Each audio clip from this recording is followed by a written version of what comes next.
em Números, Moisés cita os 10 mandamentos como 10 palavras. Por causa disso, alguns acham que ele desceu com as tábuas escrito só 10 palavras. E depois ele anotou o que o Ricardo e a Débora leram. Para lembrar, vamos guardar as 10 palavras. O que o Ricardo leu foi os 4 primeiros mandamentos, que são nossa relação com o Eterno, com o Criador, com o Pai. Diz respeito à nossa transcendência. Tá? Vamos ler juntos? Vai. Não tenha outros deuses diante de mim. Não faça para si espécie de qualquer coisa. Não se curve diante deles, nem os adore. Não use o nome do Senhor seu Deus de forma indevida. Lembre-se de guardar o sábado, fazendo dele um dia santo. O resumo: amar a Deus sobre todas as coisas. A segunda parte, que a Débora leu conosco, diz respeito aos nossos relacionamentos. Deus quer que nós nos importemos com o outro. O outro é sagrado para alguém que ama a Deus. Amar a Deus põe o outro numa situação de sagrado para quem ama a Deus. Vamos ler juntos? Honre seu pai e sua mãe. Não mate. Não cometa adultério. Não roube. Não dê falso testemunho. Não cobice. Amar o próximo como a você mesmo. Devo amar o próximo como amo a mim mesmo. Um exercício constante. Deus não quer olhar os mandamentos como umas regras para a gente seguir. Ele deixou os mandamentos para nos dizer o que é viver. Qual é o verdadeiro sentido da vida? O que dá sentido à vida, tá bom? São 10 palavras. Vamos fazer o exercício de novo, vamos reler, vai lá. Não tenha outros deuses diante de mim. Não faça para si peça de ídolo. Não use o nome do Senhor de forma indevida. Lembre-se de guardar o sábado. Honre seu pai e sua mãe. Não mate. Não cometa adultério. Não roube. Não dê falso testemunho. Não cobice. Alguém sabe de cor? Se eu apagar, você consegue falar? É uma boa coisa para lembrar, para ter na mente, né? Félix, Carlos Alberto, Brito, Piazza, Marco Antônio, depois Everaldo, Clodoaldo e Gerson, Jairzinho, Pelé, Tostão, Rivelino. Acho que eu falei todo mundo. Né? O que é isso? Só os velhos lembram, né? É a seleção tricampeã, tá? A gente decora coisas, decora o número da conta, o CPF. Memorize os mandamentos, memorize. Os 4 primeiros dizem respeito ao nosso relacionamento com Deus, tá? Eu gosto de fazer o exercício de tentar resumir cada um numa palavra. É muito difícil isso, tá? Mas eu diria que não tenha outro Deus diante de você é a regra da exclusividade. O Fio tem usado em 2 Crônicas fidelidade, tá? Essa ideia de um único Deus. O segundo, submissão. Quem é o Criador? Quem é a criatura? Não inverta, não produza divindades, não manipule a divindade. Cuidado, porque quando a gente produz uma divindade, a gente vai controlá-la, tá? Foi nossa mão que fez, nossa mão que controla, tá? Não produza divindades. Cuidado com o nome. Na cultura hebraica, nome tem a ver com caráter.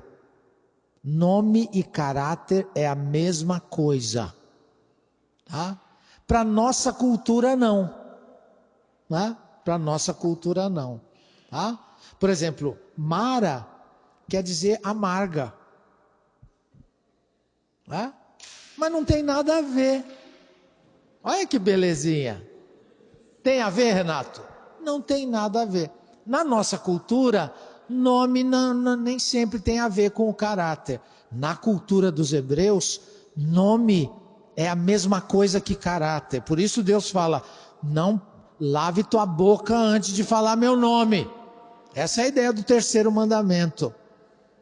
Lembra quando a gente estava na escola, xingavam a gente não ligava, né?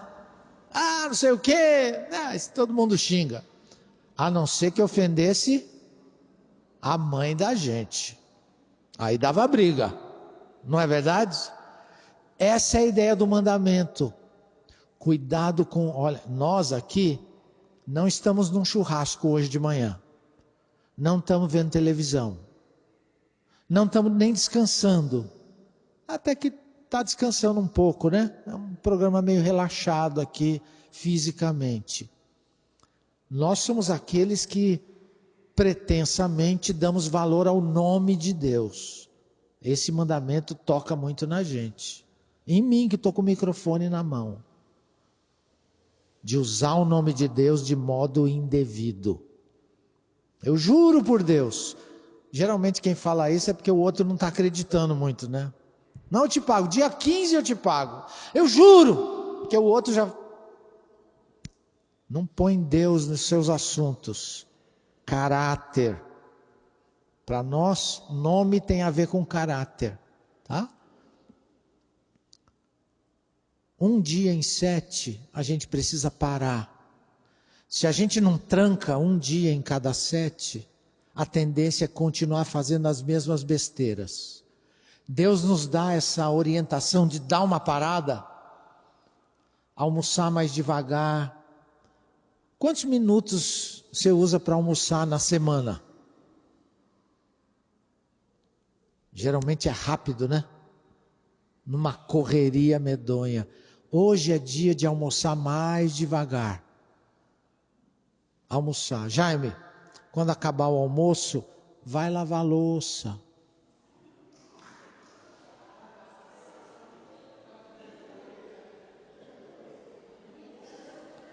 Ó, eu ouvi uma risada aqui desse lado. Rodrigo, vai lavar a louça depois. Olha que interessante. Hoje, depois do almoço, vão os dois lá na pia. Um lava, o outro enxuga, né? Quando eu lavo louça em casa, boa parte do que eu lavei volta para a pia. Isso aqui está sujo. Isso é o sábado. Essa é a ideia. Tem um dia que a gente precisa baixar a velocidade. Olha o que Deus está nos dando. Aquele soninho, tá, Jaime? Depois da louça, aquele soninho. É diferente. Um dia, a conversa é mais lenta. Deus nos está dando isso. O sábado é o dia da reflexão. Depois vem os 6 do próximo, tá? Tem uma palavra-chave que é respeito. Respeito. 5º mandamento, respeito aos mais velhos. Chegou primeiro, come primeiro. Chegou primeiro, senta primeiro. Chegou primeiro, tem o lugar mais perto do banheiro. Tem que seguir a ordem, sobretudo com os pais. Respeito à vida. nesses tempos de tanto desrespeito à vida, tanto desrespeito, respeito ao corpo. Esse é um dos mandamentos que a gente mais tem desrespeitado. As mulheres, deixa eu falar um pouquinho mais acidamente. Desde a revolução do sutiã, no meio do século passado e por aí fora, as mulheres têm conquistado, elas ainda estão ganhando menos que os homens, na média. As mulheres no meio empresarial sabem disso, não é? Estão conquistando tanta coisa, mas o corpo da mulher ainda é tratado com desprezo em boa parte da sociedade. E o homem também trata o seu próprio corpo de uma maneira errada. Deus está dizendo, o seu corpo é o seu instrumento mais sagrado. Olha o que você está fazendo com o seu corpo. Tem profissionais do corpo aqui, né? Olha só, cuidado com isso. Respeito à propriedade. Nosso país é um país com índice de corrupção alarmantes. Está aumentando o número de crente, de evangélico e não está baixando a corrupção. Alguma coisa está errada. O crescimento da igreja protestante no Brasil não influencia o Brasil. Talvez isso não seja um crescimento. Respeito à verdade. Respeito à verdade. Alguns de nós têm construído a vida sobre a mentira. Se tirar a mentira, a gente quebra.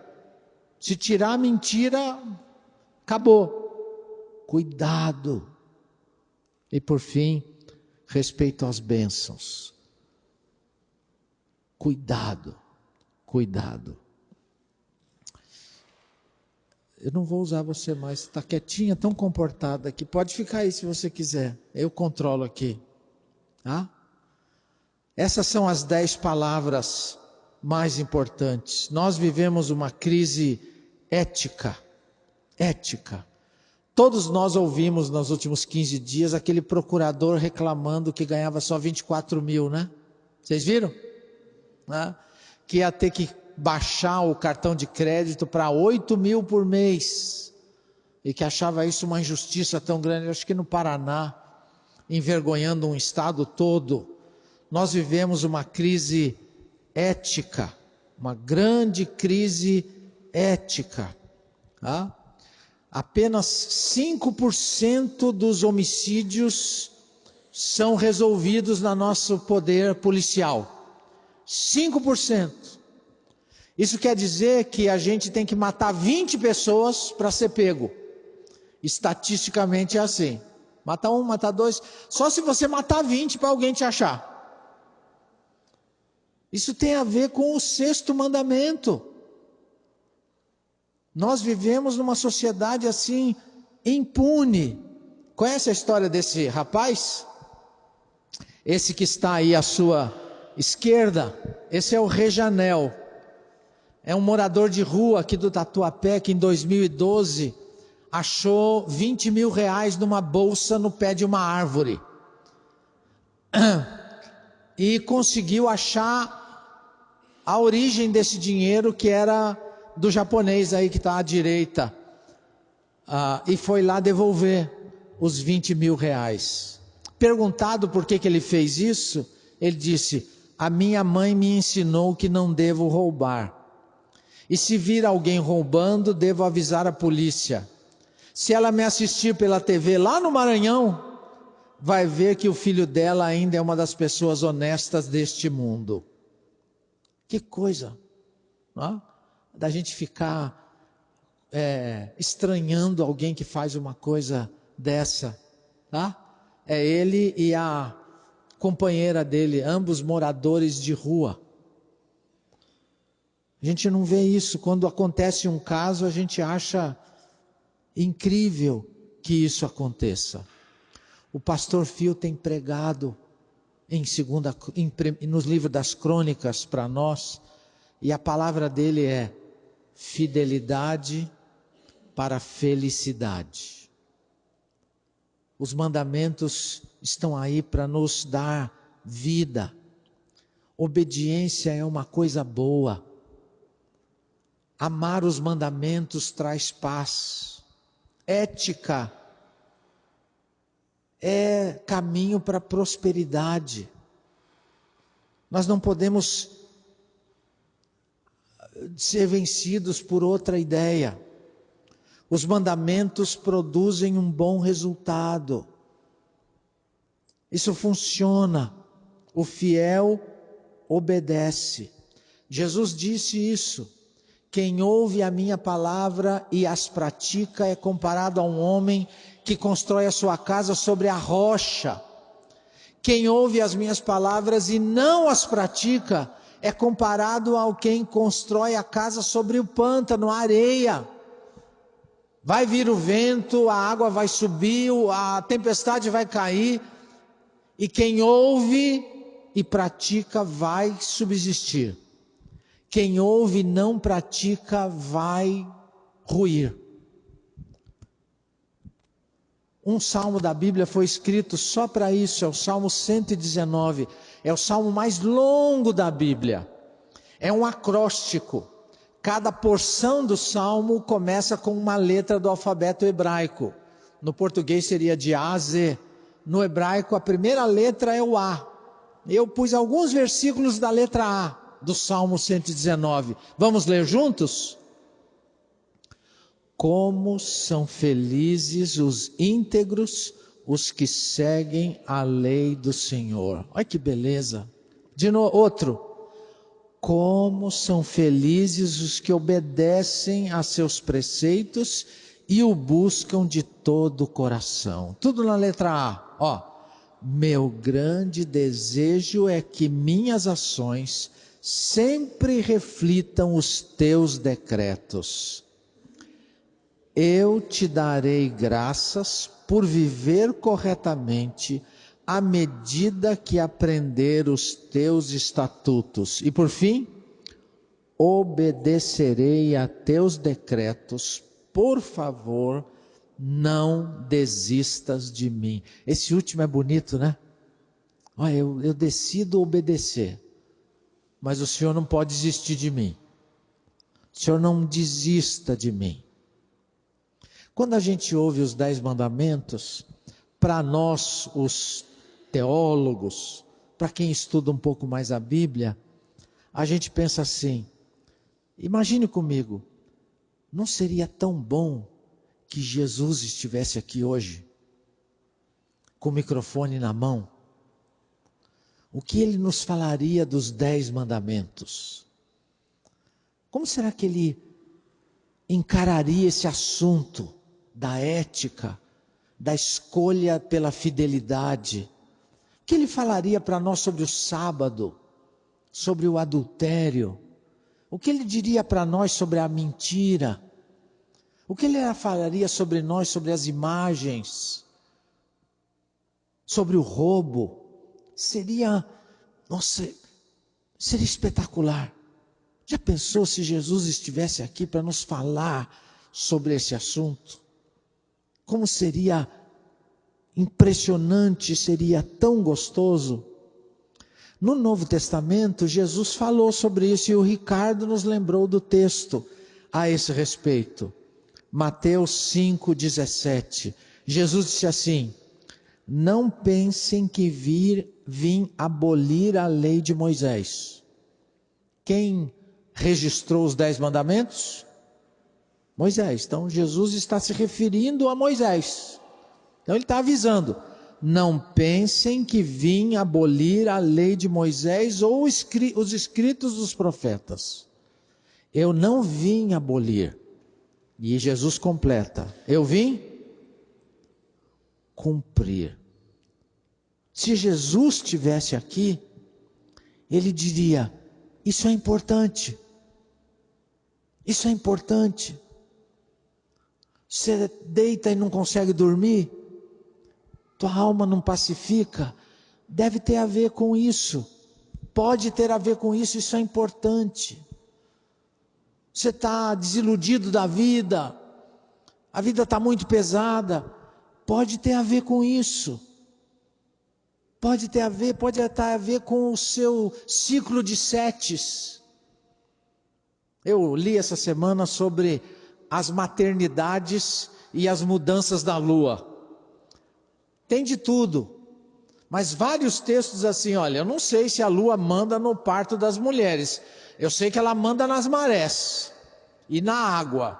No parto das mulheres eu não sei, mas eu sei que muda a noite lá, quando a lua muda. Não tem prova científica, mas nós temos uma prova escritural. O trabalho é uma coisa maravilhosa, e ele precisa ser compensado com o descanso. Isso que nós estamos fazendo aqui deve ser muito importante. Dá uma parada. Pensa, são 12h15. Onde você estará 12h15 amanhã? Onde você estava 12h15 sexta-feira? Isso aqui é muito importante, essa parada. Jesus diria, olha, é muito importante esse tipo de assunto. Por isso eu não vim abolir. Eu vim mostrar a importância dos mandamentos que Deus dá. Jesus nos ensinou, eu quero fazer 2 destaques a esse respeito. Jesus nos ensinou a amar o Pai, acima de tudo e de todos, e a incluí-lo em todas as categorias da vida. Tem a ver com o encontro de sábado. Eu animo você a vir no encontro de sábado. Jesus nos ensinou a amar o Pai acima de tudo e de todos, e de incluir o Pai em todas as categorias da vida. Vai fazer prova essa semana? Inclua o Pai. Vai andar pela cidade? Inclua o Pai. Vai almoçar? Inclua o Pai.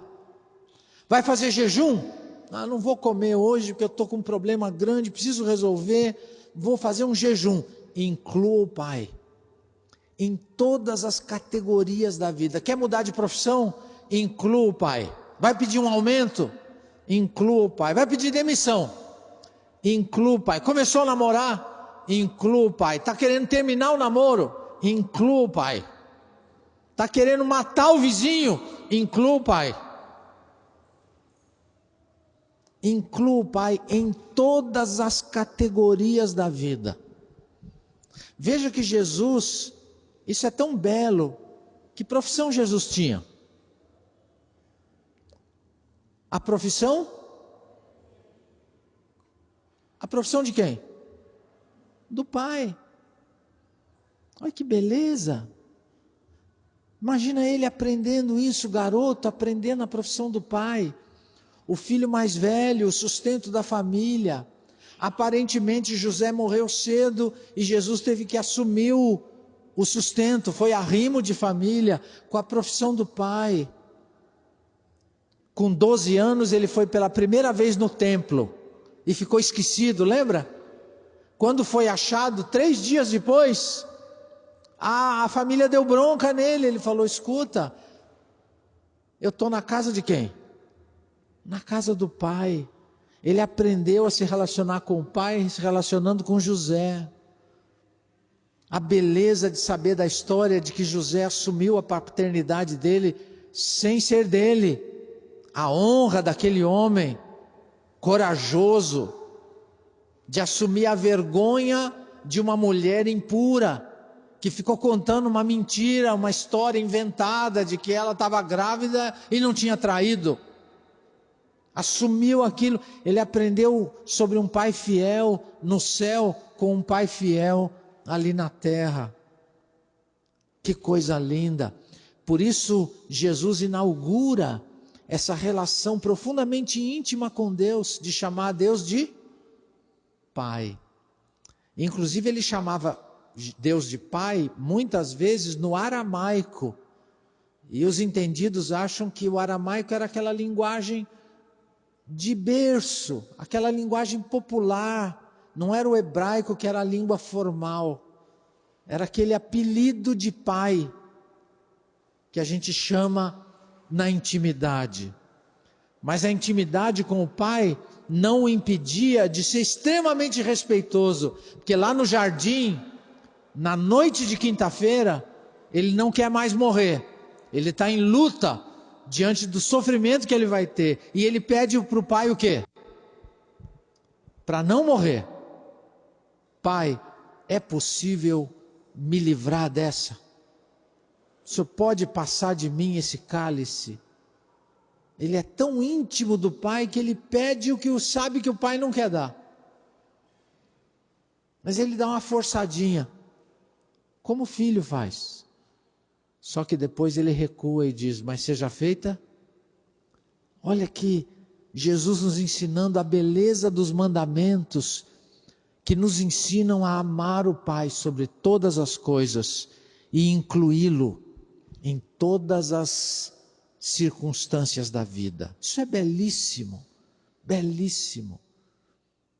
Jesus, com o quarto mandamento do sábado, Jesus subverteu o sábado. Ele curava pessoas no sábado, ele andava no sábado, ele fazia tudo o que a religião dizia para não fazer no sábado. Mas ele também ia na sinagoga no sábado. É belíssima a metáfora de que no sábado da Páscoa, quando ele foi morto, ele descansou. Ele tinha uma relação bonita de saber que todo dia era sábado. Todo dia era santo para ele. Quarta-feira é santa. Sexta-feira é santa. Que dia que ele multiplicou pão? Não era sábado. Que dia que ele tirou aquele homem daquele armazém de sujeira e de doença lá em Betesda? Não era sábado. Ele fazia o bem qualquer dia. Mas tinha um dia que ele serenava mais, que era o sábado da fé que ele tinha aprendido. E ele ia para a sinagoga no sábado. Amar o Pai e incluir o Pai em todas as circunstâncias da vida. E o segundo princípio desses mandamentos é que Jesus nos ensinou a amar as pessoas e ficarmos encantados com elas, considerando-as sagradas para o Pai. Jesus amava a família. Ele mudou de Nazaré para Cafarnaum no começo do seu trabalho porque ele entrou em crise com a família. Porque a cidade o rejeitou. Lembra? Depois lê com cuidado os evangelhos, você vai perceber isso. Mas quem é esse moço aqui, Nazaré falou? A gente conhece as irmãs, os irmãos dele. Que conversa é essa que ele está tendo? E ele mudou de cidade. E ele teve um tempo de uma certa crise. Porque um dia ele estava pregando numa casa e a família chegou na porta e falou, manda chamar ele para lá, para falar com a gente. E lá de dentro ele responde, quer falar comigo? Entra aqui. Hoje em dia dizia assim, a distância é a mesma. Foi meio rude com a família. Mas quando ele está na cruz, quem está ali? A mãe e os irmãos. Tiago, irmão dele por parte de mãe, filho de José e Maria, foi o primeiro bispo de Jerusalém. Alguns acham que a carta de Judas, não os Iscariotes, logicamente, antes do Apocalipse na nossa Bíblia, é do Judas, irmão de Jesus, da família de Jesus. Há uma relação familiar profunda. Na cruz, Jesus está preocupado com a mãe, que já era viúva e perderia o filho mais velho, e diz para o melhor amigo, cuida um do outro, sejam mãe e filho um para o outro, vocês estão precisando muito de afeto, cuidando da família. Jesus, o corpo das pessoas, a sexualidade das pessoas, que é o 7º mandamento, era um assunto muito interessante para Jesus. Só lembro 2 e nem vou comentar. A mulher adúltera, que foi pega em adultério flagrante. Lembra disso? Ele não a condenou, mas também não disse que ela não tinha pecado. E nem eu não te condeno, mas vai. E não era interessante para Jesus, era do interesse de Jesus como aquela mulher estava usando o corpo dela, estava expressando essa beleza que é a sexualidade humana. Era um assunto de interesse de Jesus. Ele falou sobre isso com a mulher samaritana. Conversou sobre a água, sobre a salvação, sobre que monte adora, e um monte de assuntos sobre relação de gênero entre homem e mulher, entre judeus e samaritanos, mas também conversou sobre o lar dela. E se o homem com quem ela estava morando era o marido dela. Lembra? Onde é que está teu marido? Eu não tenho marido. Bem, você diz que tem marido, você já teve 5 maridos, e esse não é seu marido. E conversou sobre esse assunto, que tem a ver com o 7º mandamento. Era um assunto importante. O 10º mandamento sobre a cobiça, ele falou muito sobre isso. O mais famoso talvez seja Jesus conversando com o jovem rico. O jovem chegou e falou assim: eu quero ir para o céu, como é que eu faço? Jesus falou: cumpre os mandamentos. E começou a citar os mandamentos, mas não cita o 10º, cita alguns outros. O moço respondeu: então estou resolvido. Não citou o 10º, não cobiçarás. E ele falou: então tá bom, então já que você segue todos, o Evangelho de Lucas diz assim: e Jesus o amou. E Jesus o amou, não é Jesus o acusou, é Jesus o amou. E disse: então vende tudo o que você tem, dá aos pobres e depois vem e segue-me. Do que Jesus estava tratando? Do 10º mandamento. Estava lidando com o 10º mandamento. Jesus encarnou os mandamentos de uma maneira maravilhosa, espetacular. Ele viveu isso. Nós estamos vivendo uma crise de mandamentos, de ética. Os 10 mandamentos não encontram lugar na nossa escala de valores. Nós olhamos para ele com desprezo. Nós não nos importamos com eles. Aí vem o pastor Phil expondo crônicas de maneira maravilhosa para nós e diz: a fidelidade é o caminho para a felicidade. Acredite no que Deus tem a ver. Jesus nos ensinou a amar ao Pai acima de tudo e de todos, como também nos deu exemplo de incluir o Pai em todas as categorias da vida. Jesus nos ensinou a amar as pessoas e a ficarmos encantados por elas, considerando-as sagradas para o Pai. Eis aí os mandamentos. Fidelidade para a felicidade. Final do Salmo 15. Vamos ler juntos? Vai. Quem deste... Mais uma vez. Que haja assim, jamais. A grande questão nesse instante é o seguinte: os mandamentos em si não têm força para produzir obediência em nós. Tá? Eles são como um espelho. Eu imagino e suponho com quase certeza que olhar os 10 mandamentos envergonha nós todos. Tá?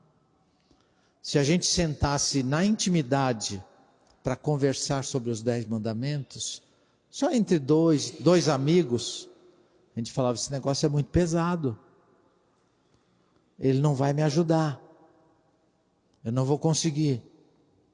É como um espelho que denuncia as nossas fraquezas, nossas rugas, as marcas que o tempo produz em nós.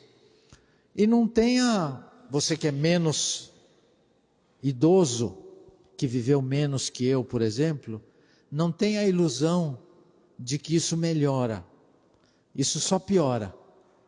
Cada vez que o tempo passa, se você ficar um pouquinho menos imbecil ao longo do tempo, você vai perceber que os mandamentos te pegam cada vez de maneira mais cruel, te jogam no chão.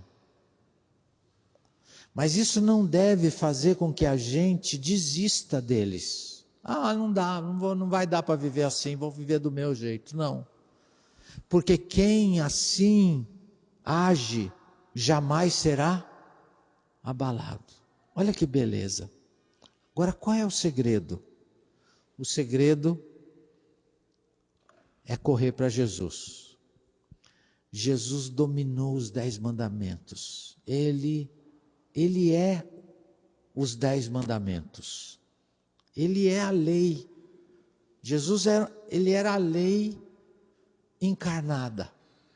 Tá? Jesus era a própria vontade de Deus. Então, quando a gente olha os mandamentos, a gente corre para Jesus. É isso que a gente faz. A gente corre para Jesus e Jesus tem misericórdia de mim. Esse negócio é muito pesado. O Senhor pode me perdoar? O Senhor pode começar um processo de me educar e me ajudar? Primeiro, perdoa os meus pecados.